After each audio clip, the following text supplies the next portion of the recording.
जय हिंद दोस्तों, RT smart study में आपका फिर से स्वागत है। ये जो हमारा स्पीडी का सीरीज चल रहा है, स्पीडी का जो सीरीज चल रहा है इसको हम लोग कंटिन्यू रखेंगे, जिसमें हमारा आज कंप्लीट करेंगे सेट 3 और 4 दोनों को कंप्लीट करेंगे। तो आप लोग बने रहिए, कम समय में ज़्यादा प्रश्नों को रिवीजन इस चैनल पर कराया जाएगा। तो पहला प्रश्न हम लोगों का कि पृथ्वी का औसत घनत्व कितना है। तो पृथ्वी का औसत घनत्व है 5.5 ग्राम प्रति सेंटीमीटर क्यूब है। याद रखिएगा कि 5.5 ग्राम याद रखिएगा आप लोग। पृथ्वी का औसत घनत्व कितना होता है तो 5.5 ग्राम सेंटीमीटर क्यूब। पृथ्वी का विषुवतीय व्यास कितना होता है तो 12,756 किलोमीटर होता है, याद रखिएगा। अगला प्रश्न हम लोग का सर्वप्रथम पृथ्वी की त्रिज्या को किसने मापा था तो इरेटोस्थनीज ने मापा था। इरेटोस्थनीज ने मापा था। ब्रह्मांड का अध्ययन क्या कहलाता है तो ब्रह्मांड का अध्ययन कहलाता है कॉस्मोलॉजी। यानी कि ऐसे याद रखेंगे, जैसे ब्रह्मांड कॉस्मोलॉजी होता है, यानी कि ब्रह्मांड को अपने कस यानी कि बस में नहीं रख सकते, यानी कि कस में। तो याद रखिए कि ब्रह्मांड का अध्ययन क्या कहलाता है तो कॉस्मोलॉजी कहलाता है।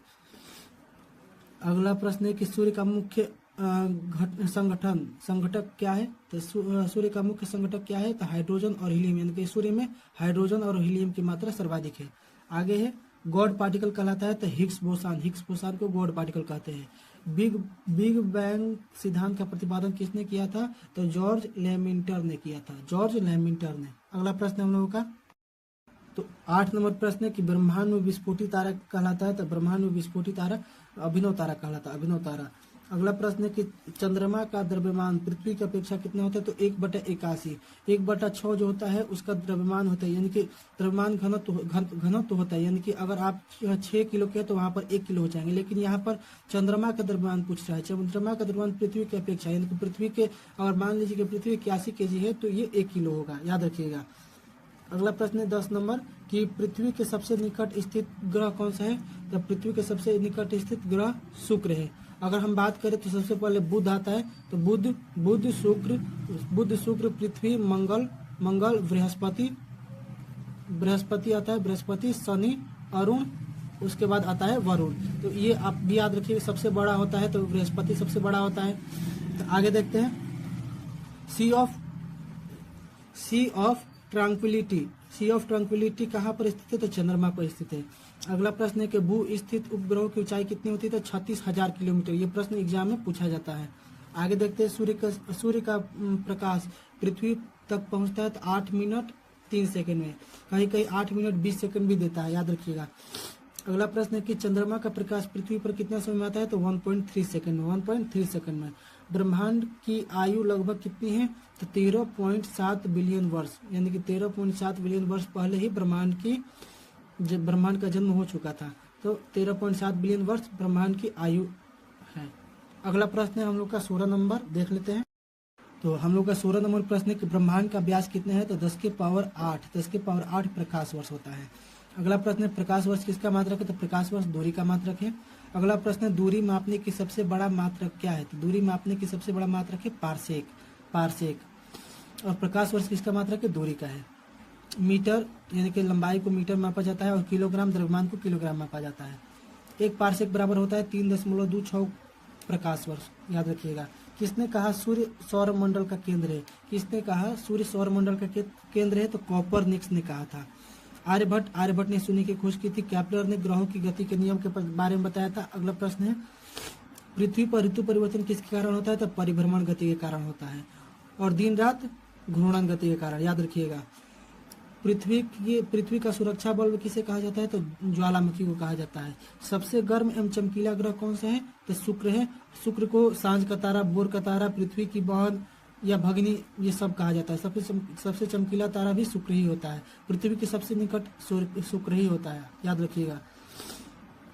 पृथ्वी पर दिन एवं रात कब बराबर होता है तो 23 सितंबर और 21 मार्च। 23 सितंबर और 21 मार्च को दिन रात बराबर होता है।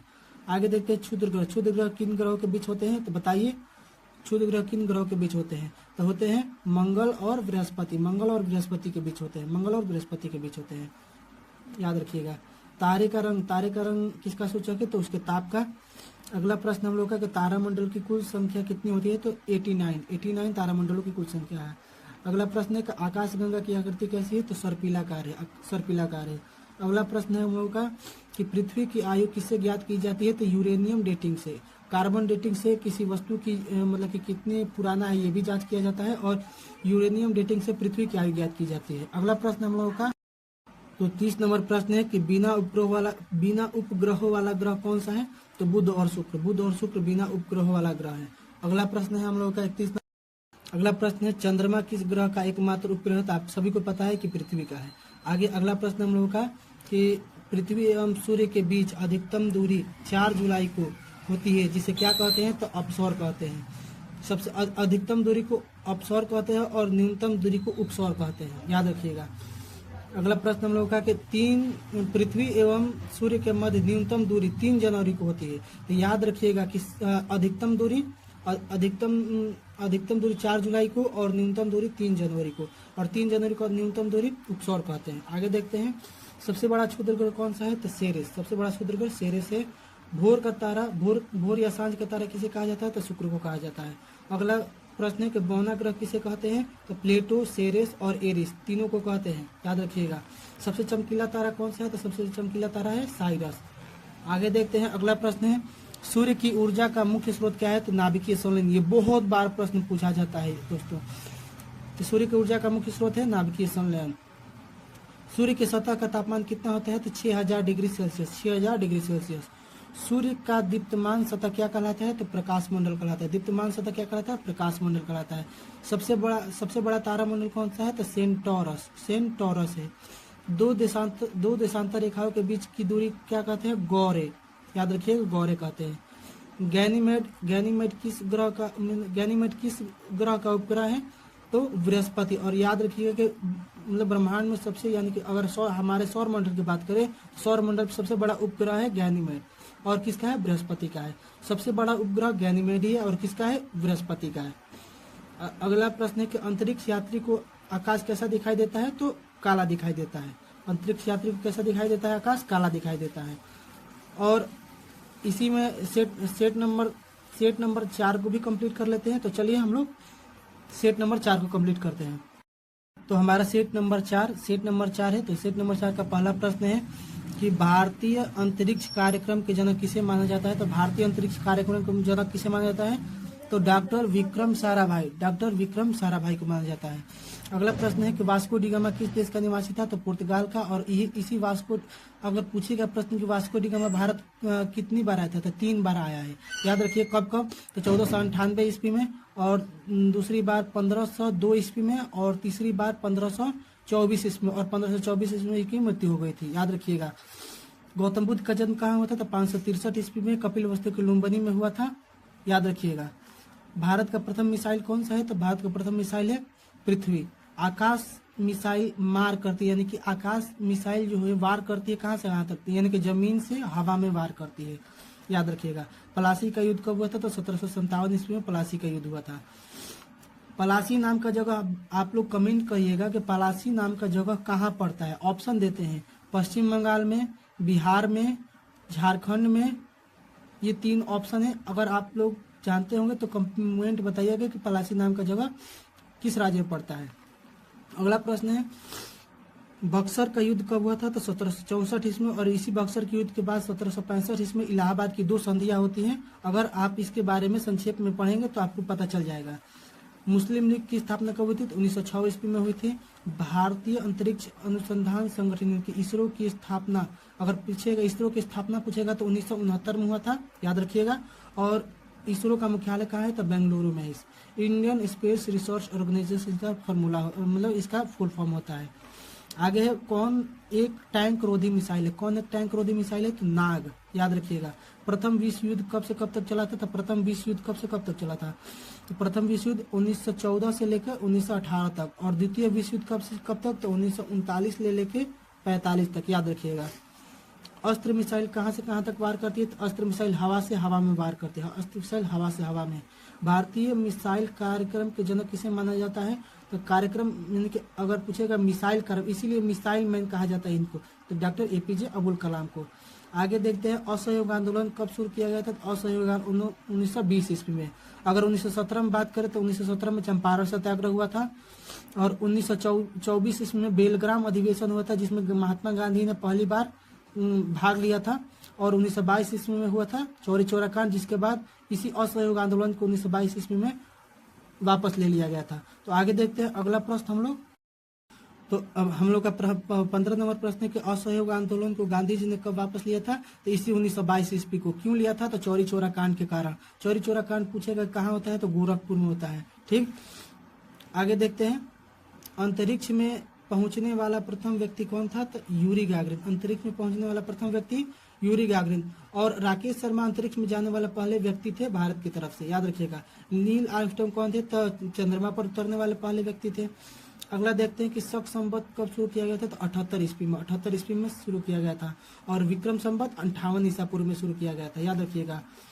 दागो और भूल जाओ के नाम से किस मिसाइल को जाना जाता है? तो नाग। दागो और भूल जाओ के नाम से।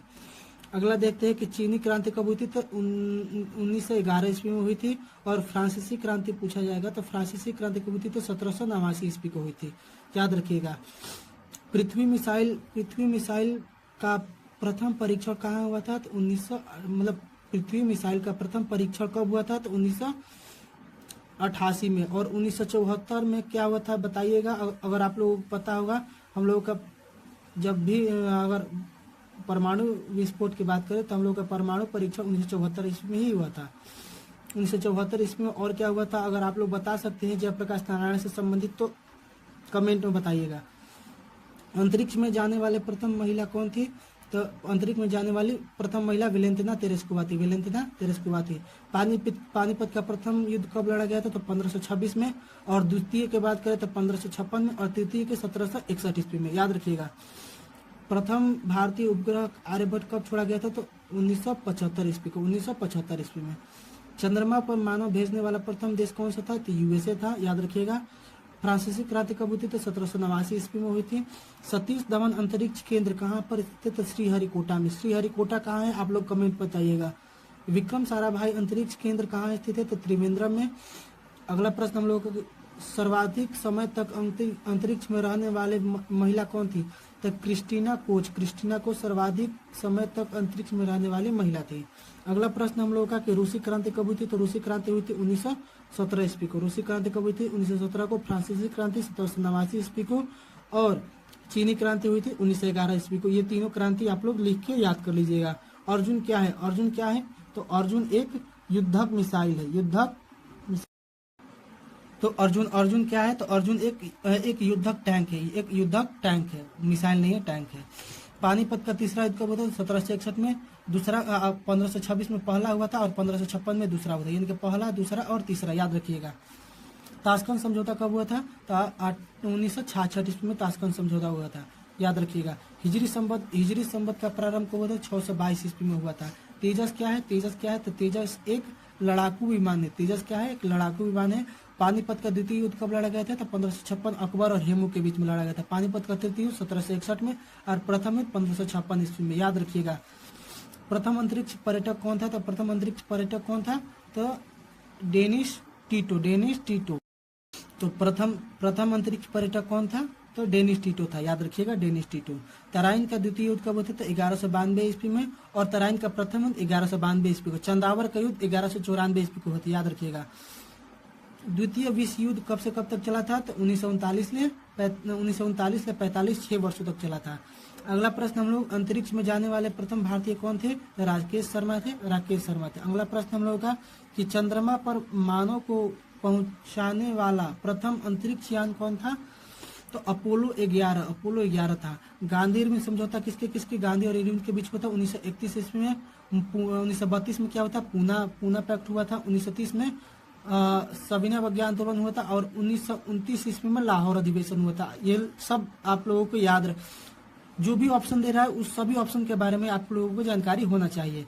देखते हैं क्रिप्स मिशन भारत कब आया था? तो क्रिप्स मिशन आया था 1942 ईस्वी को। 1946 ईस्वी में आप लोग बताइएगा कौन आया था, यानी कि संविधान सभा का गठन हुआ था। 1932 में पूना पैक्ट आया था। और 16 ईस्वी में ईस्ट इंडिया कंपनी की स्थापना, यानी कि 1599 ईस्वी में ईस्ट इंडिया कंपनी हुआ था, याद रखिएगा। विक्रम संवत कब प्रारंभ हुआ था? तो 58 ईसा पूर्व में। अगला प्रश्न हम लोगों का 58 ईस्वी नहीं होगा, 58 ईसा पूर्व होगा। चंद्रमा पर पैर रखने वाला प्रथम व्यक्ति कौन थे? तो नील आर्मस्ट्रांग थे। राकेश शर्मा अंतरिक्ष में जाने वाले प्रथम व्यक्ति थे। भारतीय सुदूर संवेदी संस्थान कहाँ स्थित है? तो भारतीय सुदूर संवेदी संस्थान देहरादून में स्थित है। तो यहीं पर हमारा वीडियो समाप्त होता है। अगर आप लोगों को वीडियो अच्छा लगे तो लाइक, सब्सक्राइब, कमेंट और अपने दोस्तों के पास शेयर अवश्य कीजिएगा। धन्यवाद। जय हिंद।